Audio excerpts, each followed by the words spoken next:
så har ugens tema jo været fyldt af håbet. Og jeg må afsløre for jer, jeg har altså ikke set al jeres undervisning, alle jeres bibeltimer og alt, hvad der er blevet sagt og hørt og alt det her. Så derfor kan det jo være, at jeg kommer til at gentage noget, eller jeg siger noget, hvor I tænker, hov, hvordan passer det? Eller så må I tage det, som det er. Overskriften for i aften, det er forankret bag forhænget. Forankret bag forhænget. Hvad der menes med det, det kommer jeg ind på sådan lige om lidt. Her vil jeg blot begynde med at sige, at jeg håber, at I virkelig har fået masser godt med fra det, der blev sagt i løbet af ugen. Og det er jeg faktisk selv overbevist om, I har. Og det er godt. Men det skal ikke bare blive her. Det er godt, det jeg har hørt. Men det skal ikke bare blive her på Skovgård. Det er vigtigt.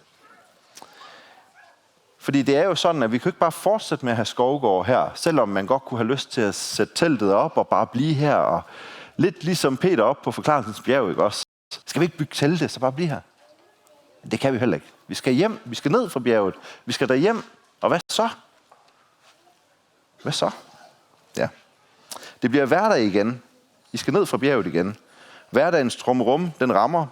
Og måske er der også lidelse og sorg og alt muligt andet, der rammer. Det kan være, der er storme, der blæser derhjemme, når I kommer hjem. Det kan også være, at det hele bare kører på skinner. Det ved jeg ikke noget om. Uanset hvad så? Og det synes jeg, det var sådan på sin plads, at det er det, der lidt sætter rammen for det møde her i aften. Det er faktisk, hvad så? Ja. Og så håber jeg, at noget af det, som du har hørt i løbet af ugen, det er noget, som du kan kaste anker ved. Du kan kaste anker ved det. At det er noget, der står fast, når det andet, det ligesom stopper, og det rusker. At du så har noget, som du kan finde trøst ved, når det hele det går hen og bliver lidt træls. Eller måske, at det hele bliver fuldstændig sort. Men så har du hørt noget her på Skovgård, som du kan kaste anker ved, og som står fast. Det håber jeg. Ja. Vi skal bede sammen. Kære Jesus, vi takker dig for, at du har al magt i himlen og på jorden. Vi takker dig for, at du er vores håb. At du er som fyrtårn, ligesom det, der er her bag mig. Og du lyser midt i en mørk verden. Nu beder vi dig om, at du må tale til os, tale igennem mig og tale ind i vores hjerter, ind i vores ører. Hjælp os til at lytte til, hvad du har at sige til os. Det beder vi dig om. I dit eget navn. Amen. Yes. Jeg kommer lige først med en påstand her. Og det kan jo være, at der er nogle af de andre gode talere, som er kommet med det her. Så det kan jo være, at det er en gentagelse. Det kan også være, at det faktisk er noget nyt, og det udfordrer noget af det, I har hørt. Men det er sådan, at den påstand, jeg kommer med her, det er, når vi håber på noget, hvad end det så end er, når vi håber på noget, så er det, fordi vi har en idé om, at det kan lade sig gøre. At det kan ske. Ikke? Det vil være mærke håb på noget, der ikke vil kunne ske. Så vi håber på noget, at det kan ske. Hvorfor? Fordi håb faktisk har en historisk dimension. Håb peger bagud. Og det er måske nyt, det ved jeg ikke, om nogen andre har sagt. Men håb peger faktisk bagud. Lad mig komme med nogle eksempler. Når jeg for eksempel håber på, at jeg kan få synet min bil, så er det fordi, at jeg ved, at biler de kan synes. Det er ikke sikkert, at den bil, jeg har, den er før jeg blev synet. Men jeg ved, at en bil, den kan synes, og derfor så håber jeg på, at min bil, den går igennem syn. Ikke? Eller når jeg håber på, at det bliver godt vejr i næste uge, så fordi jeg ved, der er noget, der findes, der hedder godt vejr. Og så håber jeg på, at det bliver godt vejr. Så kan det være lidt forskelligt, hvad vi mener, der er godt vejr. Nede ved mig, hvor der er en masse kartoffelbønner, så nogle gange, man synes godt vejr, det er regnvejr hele tiden. Eller noget. Men ligegyldigt, godt vejr, det er fordi vi ved, at der findes godt vejr. Fra historien. Det er sket før. Og derfor håber vi på, at det vil ske igen. Og når jeg håber på, at jorden en dag skal nyskabes og genoprettes, så er det fordi, jeg ved, at Gud han har magten til at skabe nyt. Jeg ved, at han kan gøre det, for han har gjort det før. Selvom jeg måske ikke erfarer det nu, så håber jeg på, at han vil gøre det. Jeg håber på, at han gør sådan, at døden ikke skal være mere. Fordi jeg ved, at den engang ikke har været. Ja. Så håbet finder altså sin kraft i historien. Og prøv at tænke på igennem Bibelen, hvor ofte israelitterne får at vide, I skal fortælle, hvordan jeg ledte jer ud af Egypten, hvordan jeg frelste jer osv. Hvorfor? Fordi når Daniel, som vi lige så før her, han var over i Babylon, så kunne de holde fast i, at engang havde Gud frelst dem, reddet dem. Derfor vil han også gøre det igen. Det håber vi på, for han har magten til at gøre det. Så håbet har altså en historisk dimension, der peger bagud. Gud, du har grebet ind i vores verden før, og derfor beder jeg om, og jeg håber på, at du vil gøre det igen. Men så rækker det jo også fremad. Det gør håbet jo. Det peger altså også fremad. Hvad det så end er, vi håber på, så rækker det jo fremad. Det kan jo være, at jeg håber på, at jeg får en dejlig is her efter den her tale. Eller en god kop kaffe. Det kan være, at jeg håber på det. Fordi at jeg har fået en dejlig is før. Især heroppe i det her område. Ja, Fjellerup, Vaffelbageri. Det er faktisk ikke lang tid siden, jeg har fået sådan en. Det er ikke sikkert, at jeg får det bagefter her. Men, eller en god kop kaffe. Det har jeg også fået før. Eller det kan være, at teenagerne, de håber på, at der er en forælder, eller nogle forældre, der vasker deres beskidte tøj efter sådan en uge her. Det kan være. Det kan også være, at det ikke sker. Sådan det. Men indholdet af de her håb, det er jo kun midlertidige ting. Når jeg har spist isen, og jeg har drukket kaffen, og vasketøjet det er blevet vasket, så bliver jeg tørstig igen. Jeg bliver sulten efter is igen. Vasketøjet det bliver beskidt igen. Sådan er det. Det er midlertidig håb. Sådan er det. Hvis håbet virkelig skal batte noget, så kræver det jo, at det vi håber på, det er solidt, at det er urokkeligt, at det er evigt.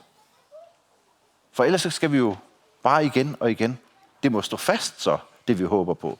Sådan må det være. Det er sådan håb, vi skal have fat i. For hvad hjælper det på? Eller hvad hjælper det at håbe på, at pengene de slår til, når sygdommen rammer? Hvad hjælper det så, at du har masser af penge, hvis sygdommen rammer? Eller hvad hjælper det dig, at du har den rigtige livsforsikring, hvis du dør? Ja. Der er jo flere i verden, som vil bilde os ind, at de tilbyder noget, som holder på den lange bane. Mange forskellige ting, ikke også? Og ja, måske hjælper det lidt, men på den helt store klinge, så hjælper de her forskellige ting os faktisk ikke. Nu fandt jeg lige sådan et billede her. If. Måske er der nogen af jer, der kender de reklamer for forsikringsselskabet If. Og der siger de forskellige udsagn. Nu har jeg fundet en pige her, som har smadret sin mors dyre vase, som hun fik i 40-års fødselsdagsgave. Og da hun så har smadret den med et bat og en tennisbold, så kommer lillebroren ind ved siden af, og så giver hun ham catcheren, og så træder hun lige et skridt tilbage. Og så er speakeren siger så, at give sin lillebror skylden virker lidt. If-forsikring hjælper meget. Okay, flot. Men igen, det er heller ikke sådan håb, vi leder efter, vel? I sidste ende, så er det ikke nok. For forsikringer kan til syvende og sidst ikke stille noget op imod døden. Det kan den ikke. Og med de her kommentarer i baghovedet, så skal vi nu læse en tekst fra Hebræerbrevet. Den læser vi nu her.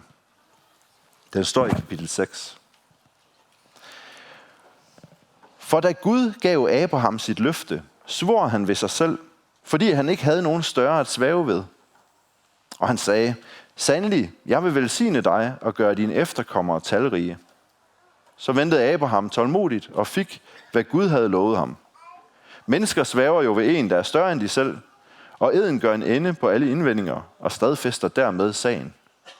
Da Gud med al tydelighed ville vise arvingerne til hans løfte, hvor urokkelig hans vilje er, så indestod han for det med sin ed. Dermed skulle vi i disse to urokkelige kendsgerninger, som udelukker, at Gud lyver, have en sikker trøst. Vi, som har taget vores tilflugt til at gribe det håb, som ligger foran os. Det håb er som et anker for sjælen. Det er urokkeligt og sikkert og rækker ind bag forhænget, hvor Jesus gik ind som en forløber for os, i det han blev ypperste præst for evigt på Melkisedeks vis. Jeg skimtede lige lidt på noget af det, som Daniel Burgdorf også har været inde på. Jeg kunne se, at han refererede også lidt til Hebræerbrevet, og det er naturligt, når vi taler om håb. Og jeg ved jo ikke, om I har læst den her tekst, lige den her tekst. Men det, som forfatteren her gør, det er, at han jo faktisk først skuer bagud. Han går helt tilbage til det løfte, som Abraham fik. Abraham fik et løfte, og jeg har lige fundet et billede af ham der. Ikke? Han fik faktisk et løfte, som bestod af 3 ting. Gud sagde sådan her til ham, nu får I den ligesom den står. Og det var altså imens, at Abraham og hans brødre og hans far var helt over på den anden side, helt over i østen. Faktisk helt derovre, hvor Daniel, ham der den gamle mand, han kom over. Men lang tid før. Derovre var Abraham, og så møder Gud ham lige pludselig. Og så siger Gud til ham, forlad dit land og din slægt og din fars hus, og drag til det land, som jeg vil vise dig. Jeg vil gøre dig til et stort folk og velsigne dig. Jeg vil gøre dit navn stort, og du skal være en velsignelse. Jeg vil velsigne dem, der velsigner dig, og den, der forbander dig, vil jeg forbande. I dig skal alle jordens slægter velsignes. Abraham, han får et trefoldigt løfte. Han skal få et land, han skal blive til et stort folk, og så skal han også blive velsignet. Der står, i dig skal alle jordens slægter velsignes. Og ud fra det løfte her, så går Abraham i tro. Han går i tro. Men hvad var det egentlig, der fik Abraham til at gå? For han havde jo ikke noget historisk at holde fast i. Han kendte ikke Gud. Lige ud af det blå, så talte Gud til ham. Der må have været noget ved Gud, som gjorde, at han stolede på ham og gik. Og hvad var det? Ja, nu var jeg der jo ikke, så jeg ved det ikke. Men måske er der bare noget ved Gud. Der er noget ved Gud, og det er blandt andet, at Gud, han lyver ikke. Gud, han står fast. Der er et sted i Gamle Testamente, hvor der står, at når Gud, han har sagt noget, så gør han det. Når han lover noget, så lader han det ske. Jeg tror, de fleste af os herinde, vi har fået formaningen af vores forældre eller nogle andre. Man skal holde, hvad man lover. Hvor mange har hørt det før? Ja, det er vi nogle stykker, der har. Hvor mange af jer har holdt det hele jeres liv? Ja. Men det gør Gud. Gud, han holder, hvad han lover. Og når han har sagt noget, så holder han det. Det er det, der gør ham til Gud også. Gud holder, hvad han lover, for han er Gud. Og derfor så sker de her ting for Abraham. Abraham, hans slægt får sit land, Israel. Hans slægt blev til et folk, Israel. Og i ham skulle alle jordens slægter velsignes. Og det skete i Jesus. Alle de ting holdt Gud. Det er rigtigt nok, det gik lang tid i menneskelig perspektiv. Men Gud, han opfyldte sit løfte til Abraham. Og nu stopper vi lige her. Vi stopper lige her. For vi skal lige have en ting med, som Hebræerbrevets forfatter faktisk er meget optaget af. Og det er det her, som kommer allerede i kapitel 2. Der siger han nemlig sådan her. Derfor må vi så meget mere give agt på det, vi har hørt, så vi ikke glider bort fra det. Forfatteren, han skriver til kristne. Han skriver altså til mennesker, som tror på, at Jesus Kristus, han er den velsignelse til jorden, som Abraham, han havde fået løfte om. Han skriver til mennesker, som tror på, at Jesus, han er Kristus, den levende Guds søn. Og dermed så skriver han sådan set også direkte til os, og giver os den her formaning, om man må sige. Ikke? Han siger, giv agt på det, I har hørt, så I ikke glider bort fra det. Hold nu fast ved det, I har hørt, så I ikke glider bort fra det. Det siger han til alle dem, der læser Hebræerbrevet, og til os. Hvorfor?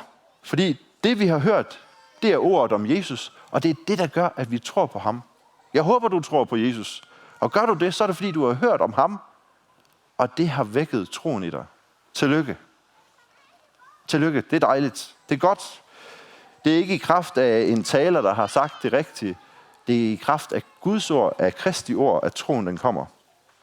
Men så er der altså en risiko.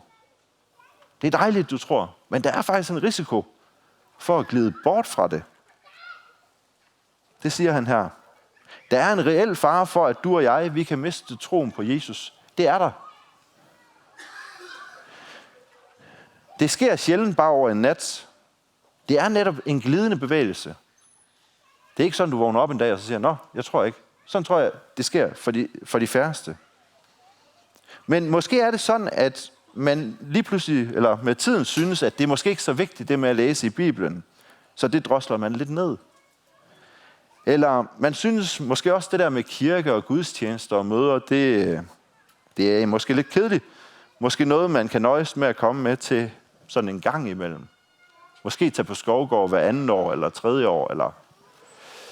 Og måske det der med at bede til Gud, det bliver også efterhånden noget, man kan nøjes med at gøre en gang imellem. Og bare sådan et ord i ny og næ og så videre, så videre. Og efterhånden så bliver ham der Jesus måske også mere og mere noget, sådan en lidt perifer en som måske havde betydning engang. Kan I se? Så glider man lidt væk. Ham, der har skrevet den her bog, C.S. Lewis, det er også ham, der har skrevet Narnia-bøgerne. Og det er en gammel version, den her. Der er også en kommet ny, og jeg tror, det er det her 9. oplag. Så den er udgivet rigtig mange gange. Fra helvedes blækhus hedder den. Og han har et citat deri, hvor han siger, den sikreste vej til helvede er den, der fører gradvist derned. Den, der skråner jævnt, er blød at træde på, er uden pludselig sving, uden milepæle, uden vejvisere. Det her, det er virkeligheden for en kristen. Det er en meget reel fare, og desværre er jeg bange for, at vi faktisk er en del herinde, som på et tidspunkt har kendt nogen, som kendte Jesus, og som elskede ham, men som med tiden måske faktisk oplevede den bevægelse her, og gled væk, og i dag vil sige, jeg kender ham ikke. Jesus, det betyder ikke noget for mig mere. Lad det ikke ske for nogen af os her. Lad det ikke ske. Giv agt på det, I har hørt, så I ikke glider bort fra det. Jamen, hvordan? Hvordan står man fast, når det hele det sådan bliver lidt glat, og det stormer? Hvad gør man? Hvad skal man gøre? Hvordan står man fast, når der nu er så meget i verden, der kan få en til at glide rundt? Hvis jeg ser sådan lidt klatret ud, så er det fordi, at jeg landede derhjemme klokken 1 i nat, efter vi har været på børnelejr på Lyngsbo, som er en børnelejr. Dejligt sted også. Også et dejligt sted. Og der lavede jeg sammen med nogle andre noget, vi kaldte Mudderbjerget. Og Mudderbjerget, det var simpelthen en bane, og jeg har lige taget et billede af den her. Det var sådan en bane op ad en bakke med en præsending, og så med brun sæbe på og vand. Ikke også? I kender de glidebaner. Og komme op ad en bakke, hvor det er så glat der, det var nærmest umuligt. Det var nærmest umuligt for børnene. Og de begyndte sådan at kaste ting ned til sig. Dem, der så var kommet op, de kastede noget ned, så kastede de en jakke ned, og så sagde vi, det skal I nok lade være med, for den går bare i stykker. Og så kastede de hinanden ned. Ej, det gør de ikke. Men de kastede sig ud efter hinanden, og så lige pludselig så glædede de også, og så skvattede de rundt og alt sådan noget. Og så var vi jo rigtige ledere, som stod op fra kanten af bakken og kastede mere vand på, ikke også, for at få dem til at glide ned, ikke også, fordi det er jo det, man har, det privilegium har man som leder. Nej, men de skvattede rundt, de kunne ikke komme op, og det var jo sjovt nok i lejen. Men sådan kan livet faktisk også godt være nogle gange. Sådan kan det godt være at være menneske, at man glider rundt. Det kræver ufattelig meget energi for de her børn at komme op. Ja, at blive stående. Der var nogle af dem, der prøvede at stille sig op, og så skvattede de også, så snart de bevægede sig. Sådan kan det godt være. Sådan er livet på jorden, tror jeg faktisk oftest, at der er ting, der kan få os til at skvatte. Der er meget, der kan få os til at glide og falde og ryge ned og så videre, så videre. Så hvad skal man holde fast i? Hvad skal man gøre? Og her der vender vi tilbage til de sidste vers, vi læste i den første tekst. Det håb er som et anker for sjælen. Det er urokkeligt og sikkert og rækker ind bag forhænget, hvor Jesus gik ind som en forløber for os, i det han blev ypperste præst for evigt på Melkisedeks vis. Før der hørte vi håbets historiske dimension, det der rækker bagud. Her hører vi om noget at række fremad, ind bagved forhænget. Det er et anker for sjælen. Et anker, der kan gøre, at vi midt i en verden, hvor der er så meget, der er fedtet og usikkert, kan få os til at glide. Og derinde bagved, der er et anker. Det er håbet. Og ikke et hvilket som helst håb. Det er et håb, som han siger her, det er urokkeligt og sikkert. Og det er det, fordi det rækker ind bag forhænget, hvor Jesus gik ind som en forløber for os. Og okay, hvis man hører det her ud af kontekst, og man ikke har nogen forudforståelse for det her, så er det togesnak. For der sker godt nok meget i den tekst her, som kræver lidt forklaring. Og nu skal du ikke blive en lang bibeltime. Men det er sådan, at det forhæng, som han taler om her, det var det forhæng, der hang i det jødiske tempel engang, og som skilte det allerhelligste, derinde hvor Guds nærvær var, fra alle andre. Der var et forhæng ned derinde. Det adskilte mennesker fra Guds hellige nærvær. Men det forhæng, det blev ved Jesu død flænget fra øverst til nederst, så der nu er direkte adgang ind til Guds nærvær. Det er faktisk det, vi tror på.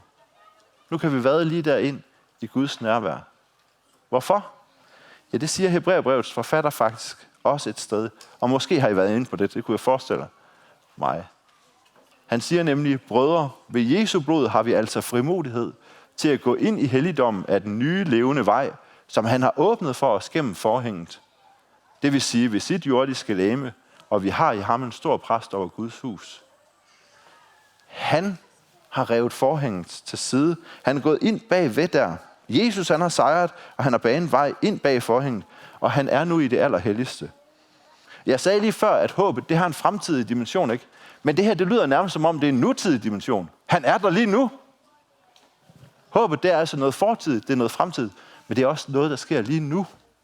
Det er noget, vi kan håbe på lige nu. Den nutidige dimension. Det er nemlig sådan, virkeligheden er nu. På den måde er håbet ikke noget fluffy eller noget usikkert. Det er ganske sikkert og vist. Det er urokkeligt og sikkert, for Jesus er allerede inde bag forhænget. Vi håber ikke på, at han engang skal få adgang. Det har han fået. Det kristne håb, det er altså sikkert, fordi det, vi håber på, vil ske, det allerede er sket. Tænk, hvis I så en fodboldkamp, I allerede havde set, optaget den på videoen og så den igen, ikke? Eller ser en video, hvor I tænker, det er en dårlig slutning. Jeg håber på, at den ændrer sig. Så ser jeg den lige igen. Det gør den jo ikke. For det er sket. Vi ved godt, hvad der er sket. Og vi ved, at han har sejret. Han er gået ind bagved forhænget. Jesu opstandelse og himmelfart, det bevidner det her. Tror du det? Tror du på, at Jesus han er gået foran og sidder ved Gud faders højre hånd? Hvis ja, så har du en snor, der rækker ind bag forhænget, ind i et anker, der sidder fast inde bag forhænget til Guds virkelighed. En virkelighed, som er urokkelig og sikker. Den er evig, og den består for altid. Det var det betød, da Jesus han på korset sagde, det er fuldbragt. Det er fuldført. Der er ikke mere, der skal gøres. Det er sådan der. Jamen, hvad skal jeg gøre for at arve evigt liv, var der en, der sagde. Måske sidder man også selv og tænker det en gang imellem. Hvad skal jeg? Stop. Stop med det. Og sig sådan. Jesus, han har handlet. Jesus, han har sejret. Han har banet vejen. Han er vort håb. Han døde, og han opstod, og han lever i dag. Jesus Kristus, han er Herre. Kan jeg få et amen? Amen. Ja, igen. Højere endnu. Amen. Yes. Det handler ikke om bådens styrke. Jeg har fundet et billede her. Det handler ikke om bådens styrke, men det handler om, hvor ankeret sidder fast. Kan vi ikke synge den der? Min båd er så lille, og havet så stor, men Jesus har grebet min hånd. Når han står ved roret, så går det så godt, på veje til himmelens slot. Når han står ved roret, så går det så godt, på veje til himmelens slot. Ja. Der var en nat, hvor det stormede. Og Peter, nu har I har haft besøg af en, ikke også, Peter, og der er også en Peter her, der er flere Peter her. Men det var en Peter, der havde været helt tæt på Jesus. Og han oplevede en nat, hvor det stormede. Og så kom Jesus gående til ham ude på vandet. Det i sig selv var mærkeligt, og de sagde alle sammen, det er et spøgelse. Men Peter, han så godt, at det var Jesus.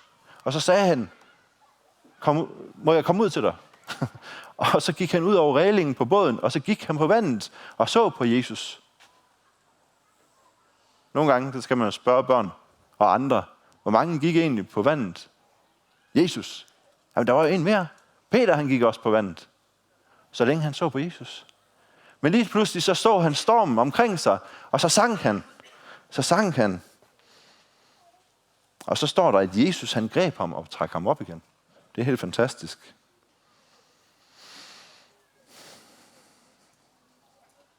Giv agt på det, I har hørt, så I ikke glider bort fra det. Jeg har ikke hørt alt, hvad I har været sammen om i løbet af den her uge på Skovgården, men jeg er helt overbevist om, at det, der er blevet sagt og sunget og fortalt om, hvem Jesus han er, hvad han gør og har gjort for os, det har været godt. Hold fast ved det, når I kommer hjem til hverdagen. Stol på det. Stol på ham. Brug lidt Maria-tid på det. Jeg har hørt det et udtryk, nogle af jer har brugt. Brug Maria-tid. Sæt jer ved Herrens fødder. Lyt til, hvad han har at sige til dig. Jamen, min tro er så lille. Min tro er så lille. Ved I hvad? Så husk den her gamle sætning. Jeg så på troen, og troen svandt. Jeg så på Jesus, og troen vandt. Det handler ikke om troens størrelse, men det handler om, hvad det er, vi ser på. Se på Jesus. Ligesom Peter, han så på ham. Ligesom Maria så på ham. Ligesom de andre så på ham. Se på Jesus. Jeg ved godt, det kan være svært. For hvor er det lige, man skal søge Jesus, når hverdagen den rammer? Det er jo forholdsvis nemt, når vi er på bibelcamping, og der er bibeltimer, der er lovsangsaften, der er alt muligt godt, vi kan komme til. Men hvad, når vi kommer hjem til hverdagen? Hvad så? Hvor er det så, vi ser hen mod Jesus? Hvor kan vi gøre det? Og her vil jeg bare slutte med at pege på de første kristne. For de første kristne, der står faktisk sådan her. De holdt fast ved apostlenes lære og fællesskabet, ved brødets brydelse og ved bønnerne, står der i Apostlenes Gerninger. Tilføjer vi dåben til de her, så har vi det, som jeg som barn lærte, som de 5 B'er. Og det kan man kan tage sin hånd, så kan man huske det ved det. Fordi der er brødrene, det er tommeltotten, den hjælper de andre, ikke? Så er der pegefingeren, det er Bibelen eller bogen. Det er den, der kan pege og læse med. Så er der langfingeren, den når længst op. Den minder os om bønnen. Og så er der nogle af os, der går rundt med en ring på ringfinger. Den minder os om brødets brydelse, om nadveren, om pagten, den nye pagt. Og så er der lillefingeren. For nogle af os, der blev vi døbt som børn. Det er badet. Det er sådan en huskregel, jeg har. Det her, det er 5 steder, hvor vores tro kan forankres. Jeg vil bare tage en af dem frem. Og det er faktisk den, der ikke lige står direkte her i verset, men verset forinden, hvor der stod, at der var næsten 3.000, der blev døbt dengang, da Peter han havde talt til dem. Han talte om dåben. For mig så er dåben nemlig et sted, hvor jeg kaster et anker. Et sted, hvor min tro er forankret. De løfter, der er knyttet til min dåb, gør, at jeg gang på gang finder hvile i, at jeg er Guds barn, og Gud er min far. Den Peter, der gik ud på vandet der, han skriver også et sted, lovet være Gud, vor Herre Jesu Kristi Far, som i sin store barmhjertighed har genfødt os til et levende håb ved Jesu Kristi opstandelse fra de døde. Og lidt efter skriver han, det vand er et billede på den dåb, som nu frelser jer. Ikke en fjernelse af legemets snavs, men en god samvittighedspagt med Gud ved Jesu Kristi opstandelse. Og hvorfor er dåben nu så fast et holdepunkt for mig i min tro? Det skal jeg fortælle jer. Det er fordi, jeg er pillet ud af ligningen. Jeg har faktisk ikke noget med det at gøre. Jeg var så lille, jeg ikke kunne noget som helst. Dengang, der greb Gud ind. Jeg blev døbt som spæd. Jeg var kun et par måneder gammel. Jeg kunne absolut ingenting gøre. Lige der tog Gud imod mig og gjorde mig til sit barn. For det er det, som dåben er. Som Peter han siger, det er en genfødsel, det er en renselse, det er en pagt med Gud. Det er alt sammen noget, Gud han har gjort. Jeg var passiv. Det var ham, der er garanten for, at det står fast. Og det skete på grund af Guds store barmhjertighed. Hvad enten du nu er døbt som barn eller voksen, så gælder det samme. I dåben, der er det Gud alene, der handler og indstifter sin pagt med et menneske. Og i dåben, der bliver vi podet ind på Jesus Kristus. Og så kan vi sige, ligesom Johannes han siger et sted, se hvor stor kærlighed faderen har vist os, at vi kaldes Guds børn, og vi er det, udråbstegn. Det er virkeligheden for enhver, der er døbt. Tror du på det, så er du forankret i din tro. Eller rettere, du er forankret i ham, der aldrig rokkes, som står helt fast, og som går foran os, ind bag forhænget. Og nu er I det allerhelligste, nemlig Jesus Kristus. Nu skal jeg til slut her, men vi vil slutte med at læse hele den tekst, som vers 3 er taget fra der, og så skal vi bede en bøn bagefter. Hør her omkring håbet, hvordan Peter han siger det. Og Peter han er altså gået sammen med håbet i levende liv. Så nu læser vi den tekst her, og så slutter vi talen bagefter. Lovet være Gud, vor Herre Jesu Kristi Far, som i sin store barmhjertighed har genfødt os til et levende håb ved Jesu Kristi opstandelse fra de døde. Til en uforgængelig og ukrænkelig og uvisnelig arv, der ligger gemt i himlene til jer, som af Guds magt ved troen bevares til en frelse, der holdes rede til at åbenbares i den sidste tid. Der skal I juble, skønt I nu en kort tid, hvis det skal være, må lide under prøvelser af mange slags, for at jeres tro, der er mere værd end det forgængelige guld, der dog prøves i ild, kan stå sin prøve og blive til pris og herlighed og ære, når Jesus Kristus åbenbares. Ham elsker I uden at have set ham. Ham tror I på nu uden at have set ham. Men I skal juble med en uudsigelig forklaret glæde, når I kommer frem til troens mål, jeres sjæles frelse. Ære være Faderen og Sønnen og Helligånden i evighedernes evigheder. Amen. Lad os bede sammen, inden vi fortsætter. Jesus, vi takker dig for, at du har gjort det, der skulle gøres. Tak, at du er det håb, det levende håb, som er gået ind bag forhænget. Du har banet vejen. Når vi tror på dig, så hænger vi fast i det håb, i det anker. Hjælp os til, at når vi kommer hjem herfra til hverdagen, at vi må huske på det. Vi må søge dig, og vi må sætte dig os ind under ved dine fødder og lytte til, hvad du har at sige til os. Igen og igen. Det beder vi dig om. Tak for den her uge. Tak for alt, hvad der er blevet sagt fra dig af. Amen.